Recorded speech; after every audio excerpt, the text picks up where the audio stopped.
something about the Brother I Hear You project. It touched a specific part in my heart to where it was able to give me the courage to break that silence. Hi, name is Prince Doucher. I'm from Broward County, Florida, and I'm 28 years old.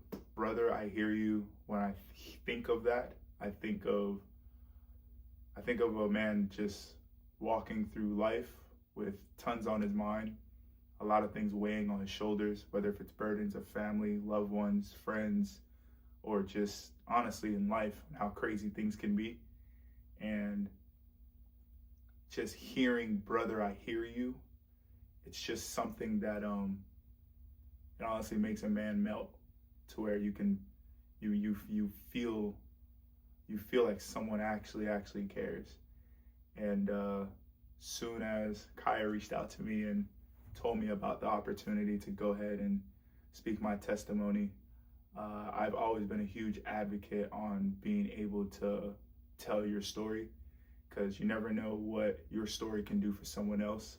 Someone could be going through similar things. Someone could have been going through the same exact thing, or someone can actually not be going through anything at all, but they take whatever you've been going through or whatever your testimony is and your story is, and they'll be able to apply it into their lives, whether if it's new skills, character development, characteristics, etc.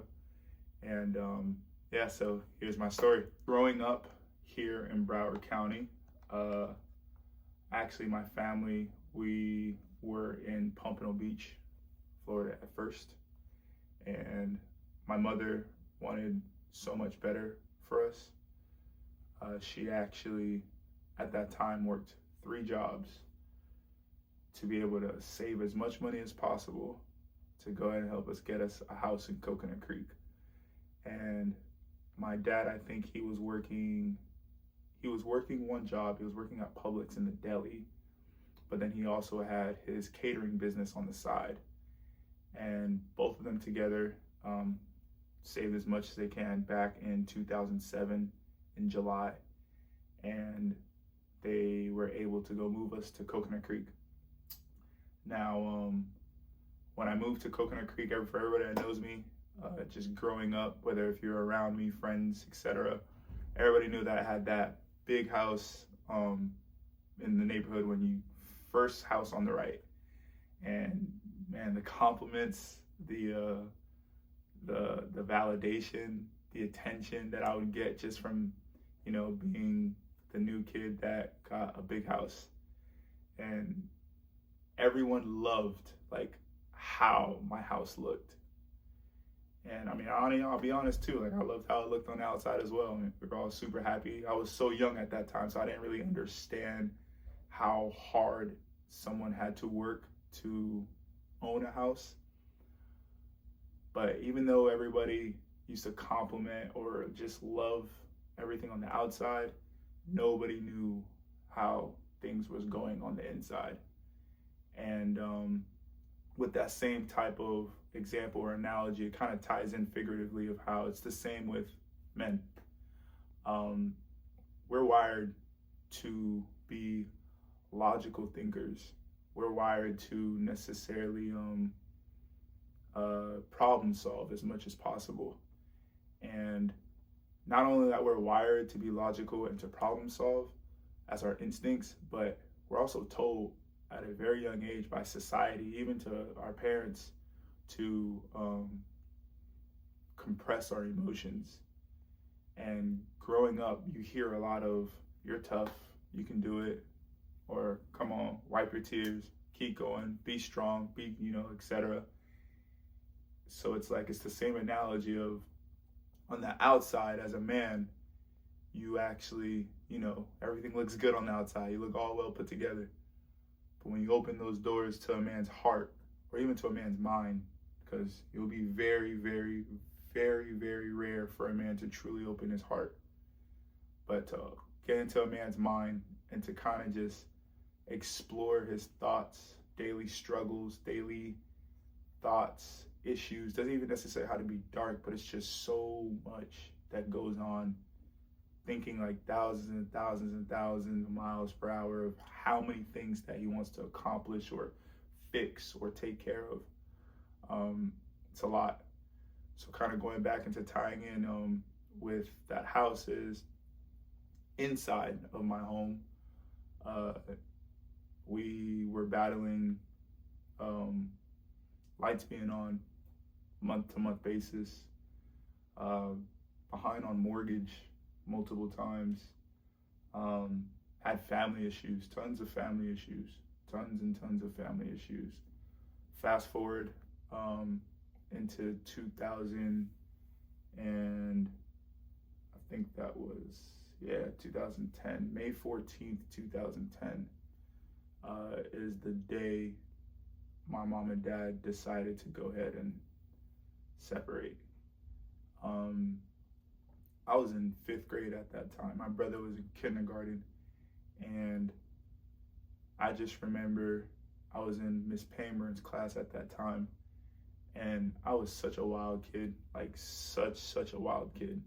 I was so bad, but for a lot of the adults, they were able to detect whether if I was truly a bad behaved child or was I just lashing out and not knowing how to necessarily process my emotions, because I didn't speak about anything. I never spoke about nothing to nobody in school, but I was bad. And it wasn't until Miss Paymer truly, she sat me down one time. I was in timeout because I got in trouble for recess, and she pulled me into the classroom. She had Miss Fetterman watch the rest of the class, and she pulled me in the class, and she was like, "What's going on?" And I stayed silent the entire time. And there was one thing that she said to me. I can't remember exactly what she said, but on those lines, she said something about speaking up to the right people can really get you some real help. And I started crying, like immediately. And she gave me a hug, and then she actually introduced me to a fruit called star fruit. And she was like, she used it as leverage. And she was like, if you want more star fruit, I can get you some, but let's talk. Let's make this like a weekly thing. So I started opening up to her and started telling her a little bit about the issues I had at home, and she was well aware of so much, and she did the best she can as a teacher. And I appreciate her so much because she was actually one of the very first few people that I was able to truly open up to. And after my mom and dad got divorced, that whole process of divorce was insane. Watching my mom put a smile on her face, stay strong, and trying to go ahead and battle being mom and dad for both of us, for my brother and I. It was very, very inspiring, but then also a bit confusing, because in front of us, she would play the toughest lady in the world, but behind closed doors, like I have so many memories of like waking up in the middle of the night and I would just hear her crying, and it'd be like bawling, crying in tears, just praying to God, trying to find a way to make sure we're okay and do the best that she can to kind of raise us. I think around 2011, she actually got promoted to a RN. And even then, she was so worried because she knew how much time she had to be at work. And while she was at work, she would work like 13, 14-hour shifts. And she actually would have my best friend's older brother babysit us. And we looked at it as fun because we would stay up all night playing Call of Duty. And I actually ended up in 2011 getting really close with my neighborhood friends at that time. We all lived in the same community. I was in the houses, some of them was in the apartments, but we all like collided. And through my friends, I was able to create a lot of family to where till this day I still talk to them. I mean, I have a friend that I knew since 3rd grade. I have a friend that I knew since I was in, I think, 4th grade at that time. Also have a couple other friends that just along the way, to where it was just truly that I don't look at them as friends. I really look at them as blood. It got to the point where, like, growing up, since my mom and dad got divorced, the family that we had meshed between both sides, it got really messy and everybody just split apart. So there was tons of family that I grew up with that were like relatives that to this day I love dearly, but I haven't hung out with them, haven't been around with them, not for the holidays, not for anything, for a while, just because of how my mom moved and we were her kids and we had to just follow what mommy wanted us to do. And then 2, getting older and really learning the real truth behind a lot of things that happened, it hardened my heart. So I kind of just stuck with my siblings, and that was that. But 2012, my mom found someone else new, and in 2012, 7th grade, that was literally my best school career at that time, because 7th grade we had like a block schedule of like, I think it was like 7 classes, 6 or 7 classes, but you would have the same kids in all your classes, just different teachers, and you were kind of like team 605 or team 702, something like that.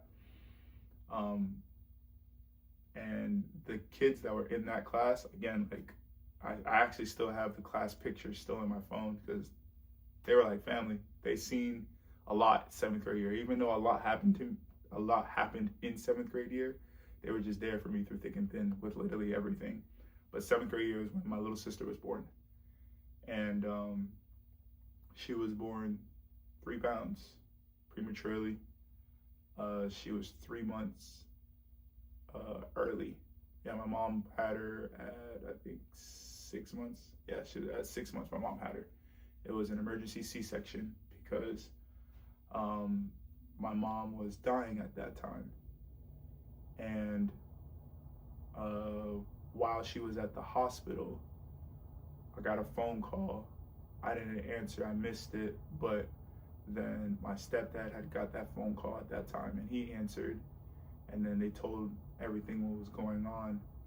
And I just remember my mom saying that, don't come, just make sure the kids are okay, talking about my brother and I. And I do remember thinking to myself, like, because I was old enough, I kind of knew what was going on, and he was kind of explaining that your sister's coming early, and he was trying to be, you know, like kid friendly about it. But I was like, why? I had so many questions. He kind of just boiled down to, it's because mommy is not looking good right now, but we're gonna pray everything's okay, and we're gonna pray little sister's okay. And I know from what my mom has told me as well is that when my mom gave birth to me, when my mom gave birth to my brother, our father wasn't there. And then the one chance that I had to be able to be there for my sister getting born, I kind of was in a bind of where it was like,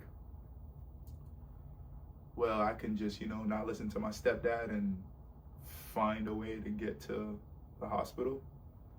Or, you know, if I leave and my little brother's here on my stepdad, so it's like, all right, I'll just stay.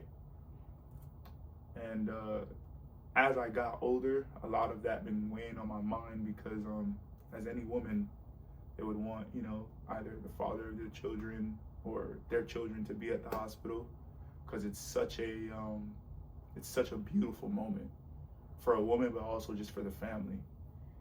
And we never had that moment. And I mean, I've been where other people was born. I was been invited, but not like in the room, but in the hospital, and then, you know, seeing a newborn after, but not for my own family. And that weighed a lot on my mind, especially for my mom, because in that moment, it was just her and her doctors and nurses. And I know in her mind, she's like, oh my gosh, like if I die, like I wouldn't see anybody. And having my sister as well. But thankfully, we got the call saying that everything was fine. And I asked my mom, like, what did she name my sister? And I was so confused. Because it's in Creole, or in French it's the same as well. But at first she wanted to call her Jésus. And Jésus means Jesus is here. And I was like, Mom, there's no way you are going to call my sister that, because they're gonna eat her up in school. I'm not gonna have her growing up mispronouncing her name like that and blah, blah, blah. And then she was like, all right, fine. And I would rather go ahead and put it as Diela. And Diela, in Creole and in French, means God is here. And in English, it's Jayla. So I was like, all right, we can do that, because they can just call her Jayla in school. But at that time, I was like, oh, it's a beautiful name. God is here. Move on.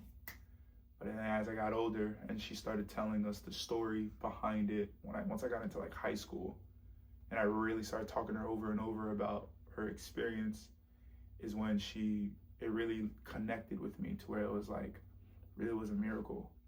To where in that moment, she had an emergency C-section, and she told me that she prayed. She told me that was the most she ever prayed in her life, over and over and over and over again. And she even told me that, which I didn't know, I don't know the specific procedure, but she told me that they asked her if they wanted to put her down to sleep so they can do the emergency C-section. She said, no, I want to see everything. And the doctor was like, okay, we'll just have to numb you. I don't know how they did it, but they did. And it wasn't because she wanted to see everything. It's because she wanted to just be in active prayer throughout the entire process. And so she made a promise to God in that moment that if herself and her daughter was to make it, she'll go ahead and give God all the glory. So naming our sister Diela, it was like, God is here. And it's a constant reminder of where, like, it's not necessarily, to me, to personally in my life, it's a life hack, but it's a constant reminder that my sister's presence, that God is here. So it's like, no matter what we're going through, what I'm thinking, what I'm going through, it's always like just a reminder. It's like a good relief of like, God is here. And after going through 2012, going throughout high school, 2013, I started 9th grade year. 2012, 2013, that school year, I started 9th grade year. And that's when I actually like, I felt a little of like relief. Like, wow, like life is a little bit on pause, to where it was just, you know, everything's going good and you're just kind of like just coasting through life. But I was a very popular kid. Always loved putting a smile on everybody's faces. I was a crazy class clown. Wasn't bad, but I just liked making people laugh and putting a smile on people's faces.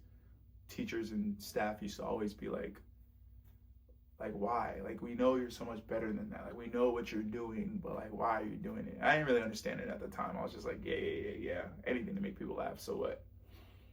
But coasting through high school, I was able to accomplish a lot. I was able to, I actually started dancing in high school. And it was very, very light. It was just because parties was like crazy in high school. There was like mansion parties, or so when we, going into like clubbing and stuff, and it was just dancing. I never thought nothing of it.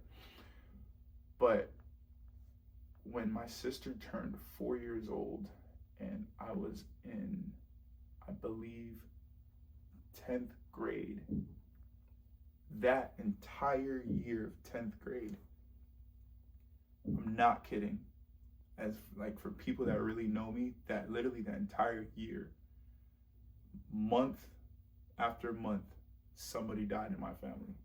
Like month after month, a relative just, and it was wide.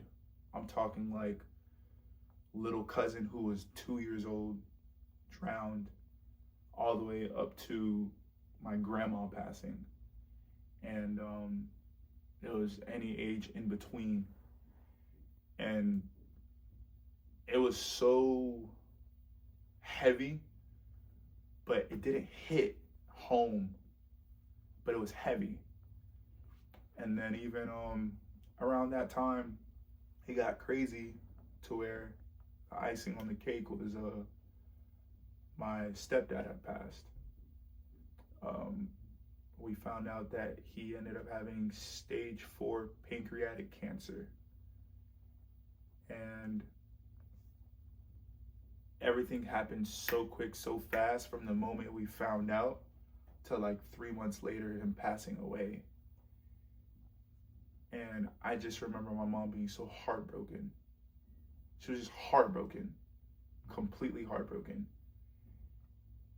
And my brother and I, we were just like, man, our sister lost her dad.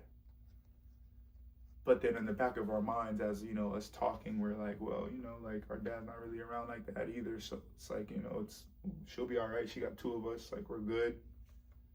We still got mom. It's just like, mom sucks. Mom's a single mom again. But like our biggest goal was to really take care of our mother. Like growing up, once we grow up, like she was gonna be set. Like she did not need anybody.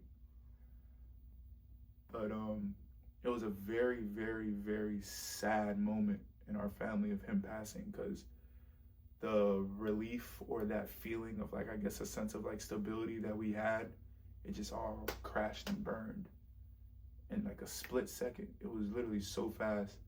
And I couldn't even necessarily grieve because my mom was grieving. And I knew that the moment that she would see me grieve or see me in a certain way, it would kill her. Not necessarily my little brother or my little sister, but she always had this thing of like, you're the oldest. Like, you're the oldest. And like, just like having a firstborn is different. I don't have a child in myself, but from many different experiences with other people when they have their firstborns, it's like they grow up with you. It's your first time being a parent. So, they actually are the most resilient. They're the ones that are kind of like the experiment of where it's like, okay, I did this wrong, but I'm not going to do this again because I know what to do now. Or even, battling just growing up with a child and trying to, balance life, work, and raising a child and making sure you got the means to take care of your family at that time. So I knew how big it was for my mom to really see me okay. So I ended up, after my stepdad passing, I ended up mastering like a mask, to where it's like, I see my mom crying, I see my mom grieving, and I'm smiling and wiping her tears, filling out all the welfare stuff for applications and things with a smile on my face, cracking jokes, helping her really just get through it. But then as time passed, I actually, in 2018, I ended up creating a huge career for myself out of dancing. I remember I had my first thought. I'm sorry, actually in 2016. Yeah, in 2016, I had my first thought of wanting to like take dancing serious, because that was around a time when the culture where everybody was dancing, and you had like Ayo and Teo, She Love Michi, and you had all these other people, and they're all not from Florida, either Atlanta or Los Angeles, just anywhere else, and they're all dancing, and they're on YouTube, and they're making money from this. And I literally used to think to myself that like, why can't I do that? And I thought to myself, I can. I'm a good dancer. I know I am. And I actually went to my friends in my circle, and I told them, I was like, I think I'm gonna make a dance video. And they're like, okay, where are you gonna make this dance video? I was like, I don't know. I'm just gonna like make a dance video and put it on YouTube. They laughed hard.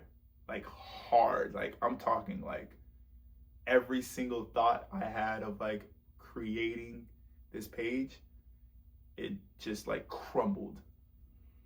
But then there was like something in my gut that was just like, do it. But I didn't have no courage to really do it. I was very conflicted.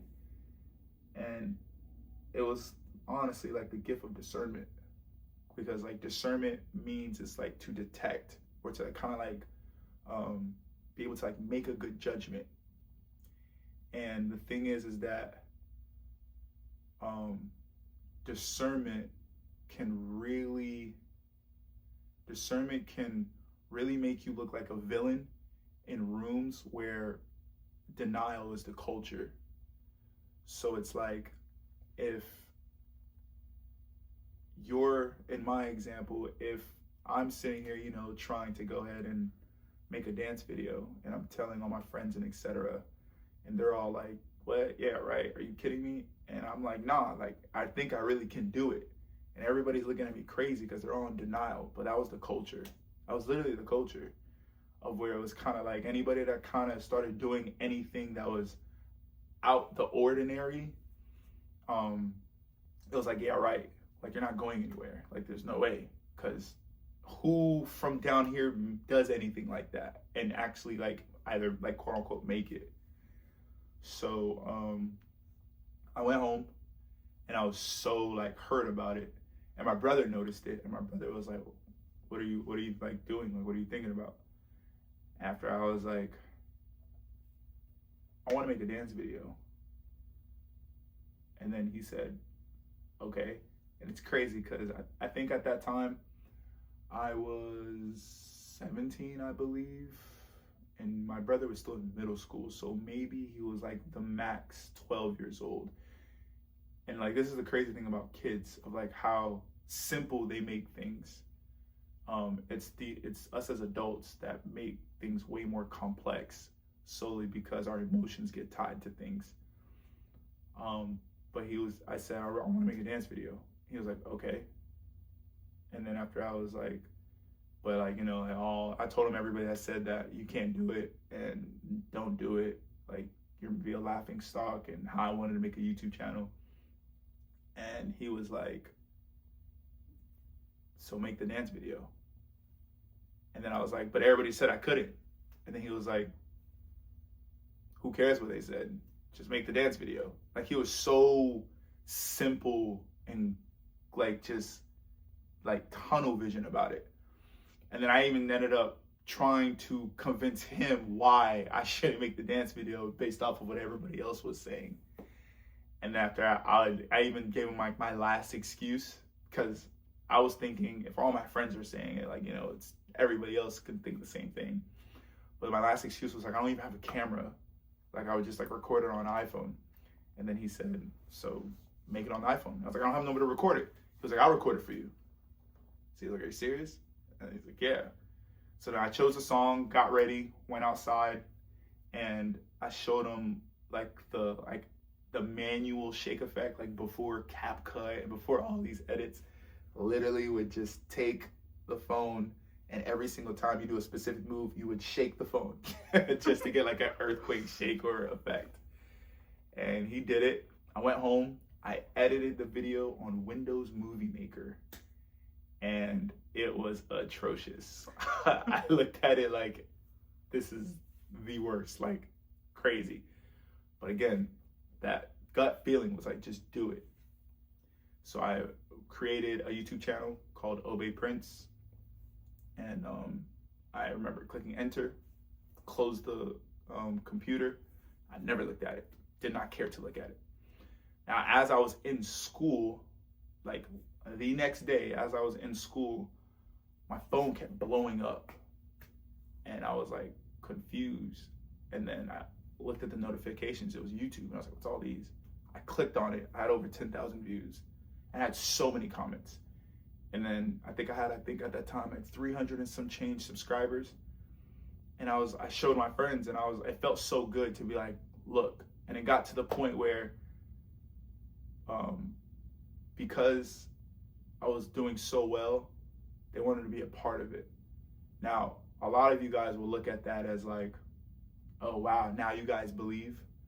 But the reality is that sometimes people are not just sometimes people don't look at it and be like, oh yeah, now you believe in me, and now you want to go ahead and help, or now you want to be a part of the winning team, or hop on the bandwagon, as people would say. Some people just don't know what's capable until someone does it. And I was someone that did it. And now it's like, oh my gosh, I like, show me, like, let's do it together. So it ended up being super fun for my friends and I. We actually ended up creating a whole dance crew, and it was called SoFlo Snap Squad, because it was, if you're from South Florida, you don't have to dance. If you're from South Florida and you're snapping, then you're part of the squad. It was exactly like that. And whatever talent you had, whether if it was dancing, rapping, if you were a comedian, if you was a scholar in school, like, we wanted the slogan to literally just be as general as possible, so everybody can feel a part of the community that we were building. And it got big. We ended up doing tons and tons of videos. Actually went like over like 300, 400, 500K views. Ended up getting monetized on YouTube, selling shirts. Got even bigger to where we were hosting the parties. I came from paying at the door to actually being the person saying, you guys got to pay to come in for mansion parties. Tons of connections. Ended up being at the BET Awards for it. Actually did the Nice and Slow music video with Ball Greasy, because one of our videos went viral. Like, we really made a huge staple in Broward County. It got to the point where we were like getting booked like concerts and like shows, to where we would either go out of state and at those times when we got paid, I wouldn't keep any of the money for myself. I would straight up just go give it to my mom. And it felt good because I would be able to help my mom with any of the bills. And around that time, while my dancing career was skyrocketing, she actually was very sick. No matter what doctor we went to, nobody could know exactly what it was. Like, nobody never understood. Nobody knew what it was. She would literally be in the hospital, in and out, 24/7. I'm literally talking like a joke that a nurse said to me. She was like, you guys might as well rent a room here than pay rent at home. And it didn't really hit me until driving home one day, and I was just like, wow, Ma, out of this month alone, you've been at the hospital 21 times. And she's like, it is what it is. So I got really good at being self-sufficient. I can say my siblings were very self-sufficient as well, because a lot of the times my mom wasn't home. So in that same big house that everybody always loved, there was a lot of stuff going on the inside of it. And in that big house, my sister being a toddler, there's times where my mom would be at the hospital, and I would wake up, take my sister to school, take my brother to school, and then after that, I would go ahead and go to work. I was working at Wow Factory at that time. And there was times where I would leave work and have to go to my sister's school and play the parent, or My brother was playing football at that time and had to go take him to wherever he needed to be. Just whatever role I had to play, I played it. And I remember at that time, I was thinking to myself that like, I really, really, really want to like push my dancing career because I know I can do it. But I had so much responsibilities. It got to the point where I used to tell my mom that like, I feel like I got robbed of my childhood solely just because there was so much weight on me and I couldn't do anything but just take it. I even got to the point where I would like, let's just say if I was like booked at a party or a concert, it was Trap Circus, that's what it was. Trap Circus was really big. It was before Rolling Loud. It was always around like October for Halloween. And it was a huge concert where tons of rappers would come on, and I opened up for Cardi B, me and 2 other dancers. And while I'm performing, my phone was blowing up. It was my mom calling. And I remember like going like behind the stage, and I looked at my phone and I silenced it. And I just remember after the show, I was so hyped. I was like, Mom, I was on Power 96 today. You're gonna see me here, here, here. And she's like, Prince, I need to go to the hospital. And I was like, Mom, like for once, can I please just like enjoy being me, like a kid? I'm about to get paid like $1,500 for this, and like I can really make it somewhere. Like I wanted to act, like I wanted to really go deep into the entertainment industry. And my mom was just like, long story short, like, you gotta focus on the stuff that matters. And I didn't want to hear it at all, because I was just like, I'm just getting robbed. It's just Prince getting short end of the stick again. And I mean, as a man, like you really get those moments, like you really live those moments daily. I know for any of the men out here, like I know you guys, there's tons of dreams or goals or things that you guys wanted to do that you guys had to sacrifice simply just trying to hold things together, whether it was for yourself, for your family, or for people that you care, love, friends, whatever. It's a silent battle that a man really deals with daily. And I can say like 110% with confidence that I know every man deals with it. And I mean, again, just like how the project says, is like brother, I hear you. I know that feeling, and I can just say that it's always a double-edged sword for a man, to where it's like, it's either I sacrifice this and go do this, or I sacrifice this and go do that. And whatever you're dealing with, whatever you're sacrificing, just know that you don't beat yourself up for your choices. And let alone too is that make sure whatever choices is always aligned with God in it, solely because his plan is gonna come no matter what. You may not understand it. You may not get how things just reveal for you, but God's plan is there. He's writing your story, like literally. And you're like, he's down here writing, but you're way up here trying to read. And you're like, none of this makes sense. And he's like, come on, keep reading. Like, come on, like get down here so you can see what I got for you. But so 2016, 17, 18, it was just constantly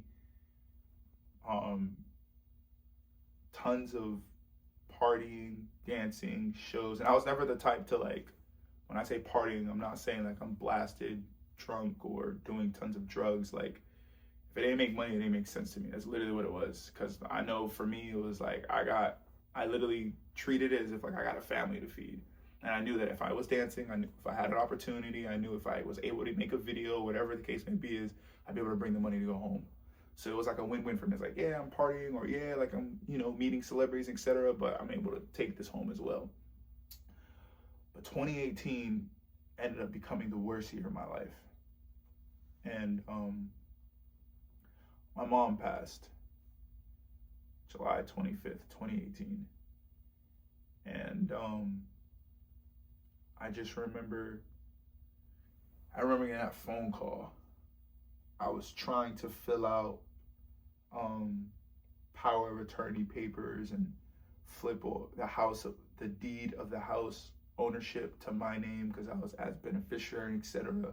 She was still alive at that time, and she was like basically hinting at, oh, Prince, you should do this. Oh, Prince, you should do that. Or, hey, while I'm out of the hospital, let me go sign this paperwork and do this and do that.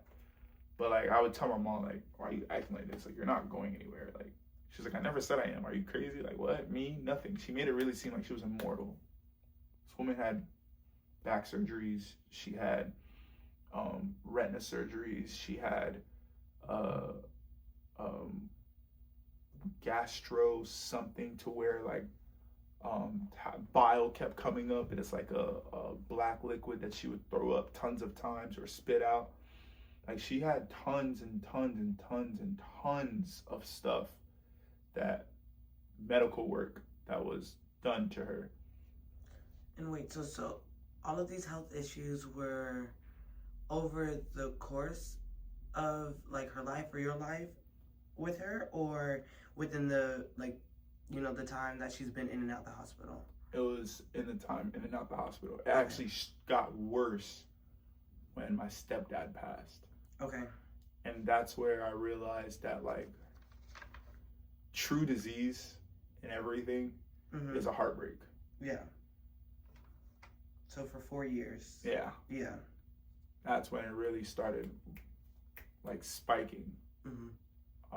That's why it's important when you hear like, don't give up.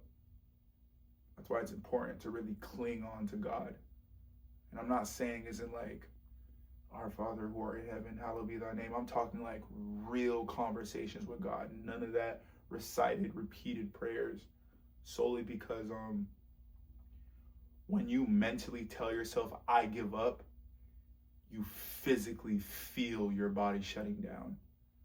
And no matter how hard my mom tried, I mean, I can only think about it. She came to this country, I think 1996, 95, had me in 97, got married in 98, was with my dad for 14 to 16 years, then ended up getting divorced. So everything she worked and built had to start over with 2 kids. Met somebody that she fell in love with and she thought everything was amazing, ended up having another child, finally got her daughter, felt like she was on top of the world.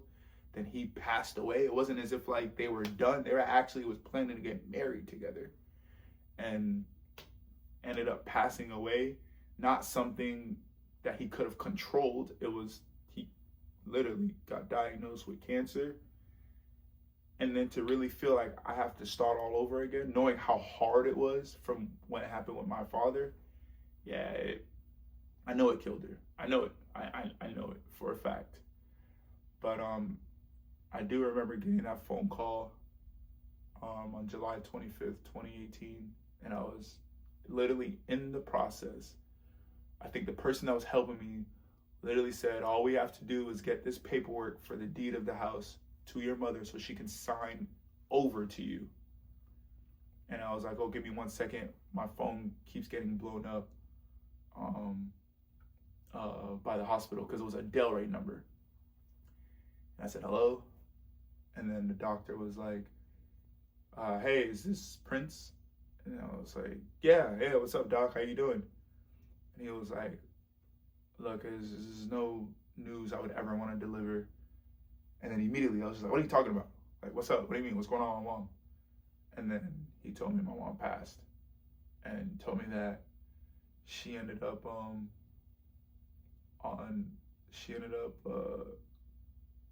having a heart attack. And when she had a heart attack, she went under, and they tried to go ahead and save her as much as they can. And then she ended up where physically her body was there, like everything was working, but because they were able to save her in time, all the oxygen left her brain. She ended up being brain dead. So she was kind of like a sitting vegetable at that time. And when he told me that, I just remember like the shock that I had,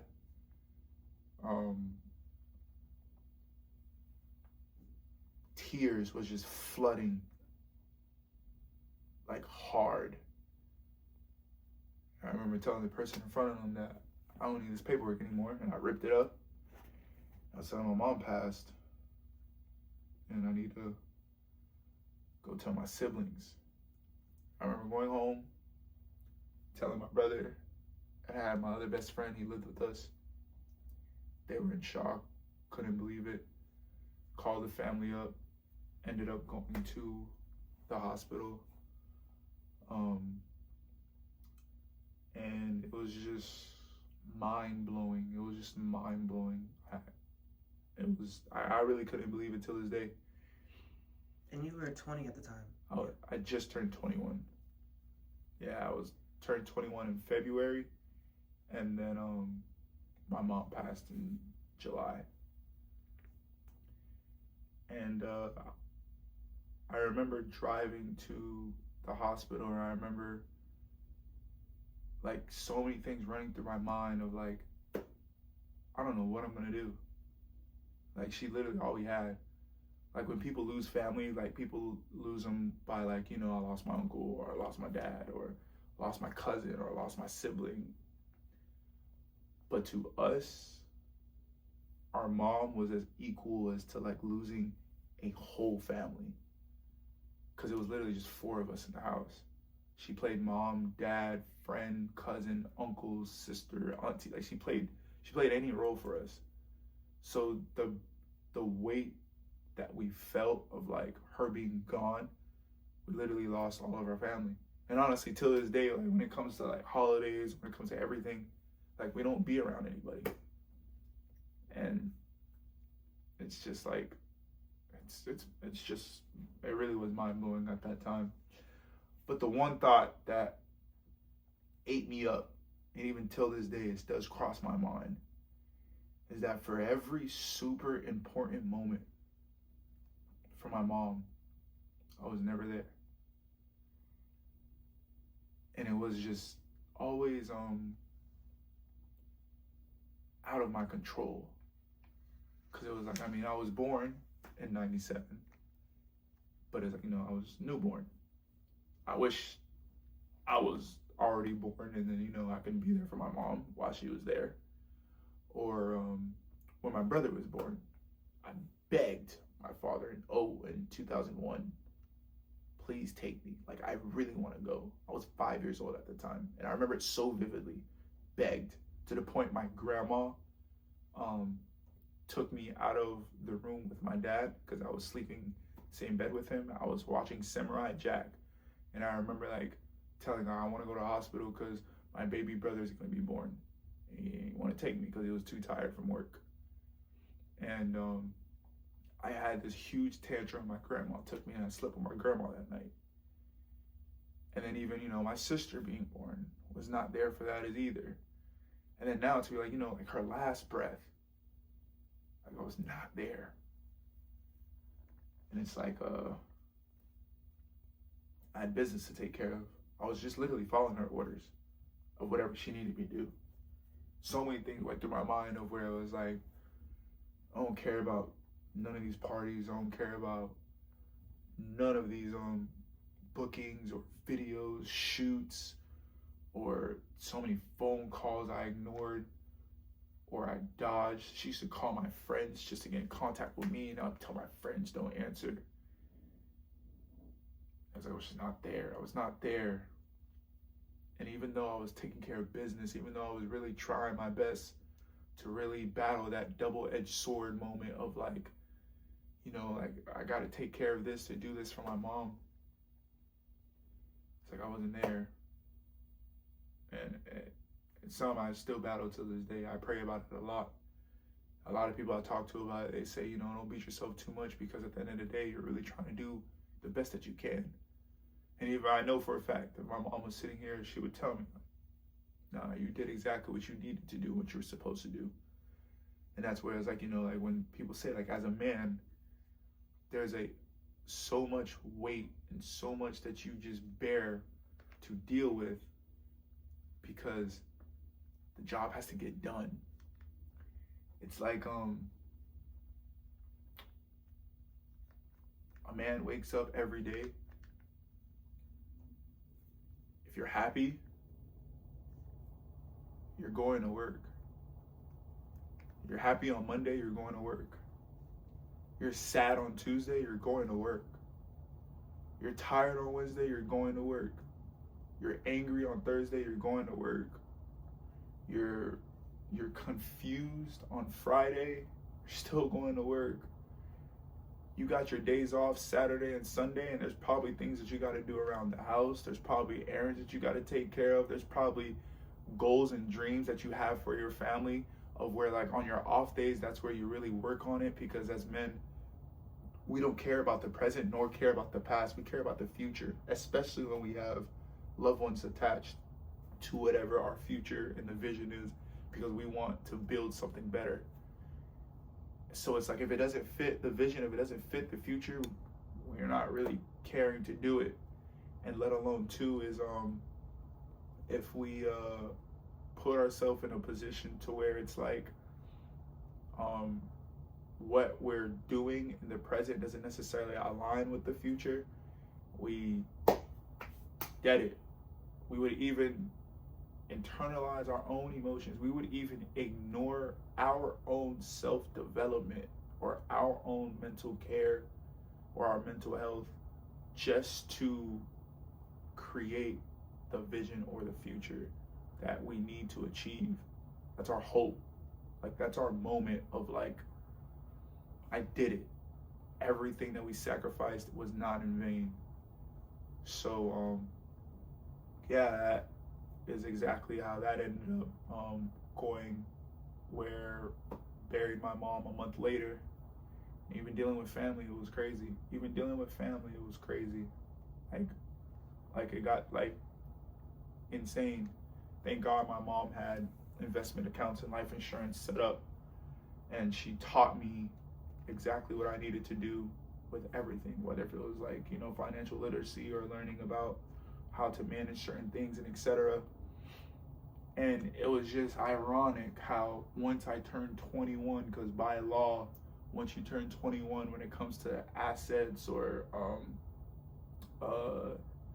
anything financial, you're able to make your own decisions. Not at 18, because at 18 you still need I don't know what the specific term is, but it's basically kind of like a mentor or a financial coach, and it can be a third party, it could be a company or anybody, or it could be a family member. But at 21 is when you're able to make your own decisions, handle and do everything for yourself. So where it's like, she held on until I was 21 years old. She probably wanted to give up the moment our stepdad passed, but she held on until I was 21 years old, taught me everything I needed to, been so tough on me to where like, I didn't hear "I'm proud of you" from my mom. That wasn't a thing. It was always like, this is what I expect of you. If I came home with an A, it's not like "I'm proud of you, Prince." It was like, that's expected. Like, I'm not gonna clap for you because you got an A. This is what needs to be done. But you know, to my brother, to my sister, it's a bit different. She would like coddle them more, etc. And I would get jealous of it. But once she passed, I understood it all. I understood how she really molded me to the best of her ability of trying to become a man. And when we buried her, I remember where at the repast is where it was like, everybody calls it, whereas like after the funeral and everybody goes back to a specific place and they eat, and it was at the venue. And I remember my uncle was like, he was looking for me and my brother. My brother was one way, I was another way. And he found us, and they were like, he was like, you need to pray for the food, and if you got something to say, that, you know, you need to go ahead and say it in front of the family. And he was like, all right, so you got anything to say? He was talking to my little brother, and my brother was like, no, like, bro, just stay silent. But then I was like, all right, well, yeah, I'll pray and I'll go ahead and say whatever needs to be said. So in his eyes, what he wanted me to do was like, thank you everybody for coming. And, you know, this is a rough time for my family. I appreciate it and blah, blah, blah. But that gut feeling of like that discernment, I stood up next to my brother and I looked in everybody's eyes, and I looked at all the people that was missing for years. I looked at all the people that my mom called them millions of times for help. Nobody came to help. I looked at all the people that I would call just to hang out or just to talk because I miss family. Never answered. I looked at the people that were friends who became family that, you know, really was there for me. It was like a mix of so many people. So many people came to my mother's funeral. I can't put a number on it. I really can't. Because till this day, actually, like, people would be like, yeah, I remember when I was at your mom's funeral. And I was like, what? You were there? And they're like, yeah. Like, what do you mean? But I do remember standing up and I looked at everybody. And I was just like, I want this to be a lesson for everybody. To where it's like all those times, missed memories that we could have had as family and loved ones, of where it's like there's so many people here, but it's for a tragedy. And we all could have got together so many times throughout my mother's life just to enjoy life. And I know we're not supposed to be necessarily sad, but I don't feel right celebrating this moment. Because to you guys lost a sister or an aunt or a cousin. We lost our all. But one thing I do know that my mom really, really instilled in us is that she wanted all of us to stick together no matter what. And in Creole, she always say, "Lete ensemble." It means stick together. And I told everybody straight up, we're gonna be good with or without you guys. So this could be the last day we see each other, or hopefully this is not. But with or without you guys, we're gonna be totally fine. And then I prayed, and then we all got food, sat down and ate. And from that moment, I literally felt a switch that turned into my body of where it was like, it's go time. And I was literally on go ever since. I was on go.